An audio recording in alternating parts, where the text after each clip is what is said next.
With that said, are there any surprises from the top 10 or top 11, I should say, that stood out to you? I actually have a question. Yes, please. Who's making this list?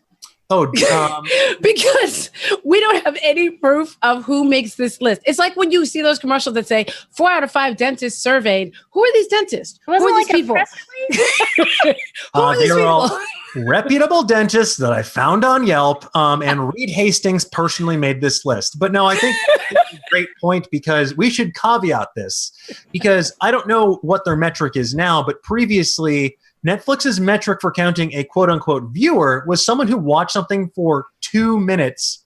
If you watched it for at least 2 minutes, guess what? You just watched this movie. Way to go. Yes. This is such a disturbing trend that streamers can just put out a press release with absolutely zero kind of figures backing anything up.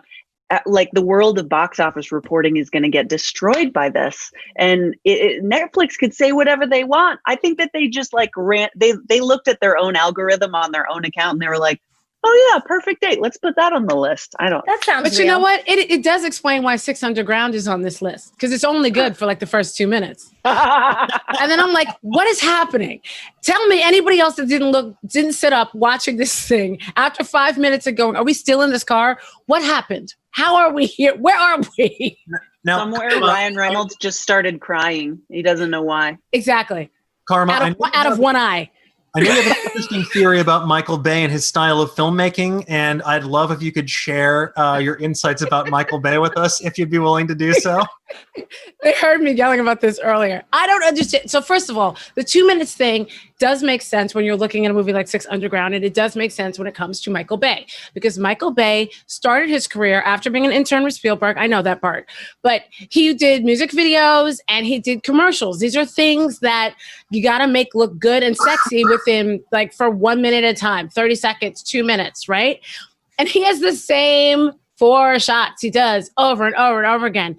There's like a military tarmac with planes and people walking with smoke. There's a low angle shot of like a brunette girl with big boobs crying. And there's a black man looking at the sky.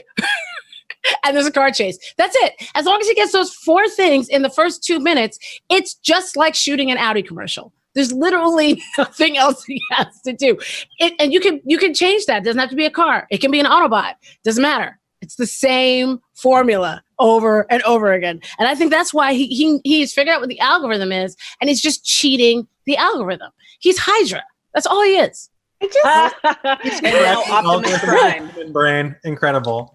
I just have such a hard time looking at this list and not thinking that every single person in America is just watching the episode of The Great British Bake Off where Nadia makes the cake with the cans floating over and over.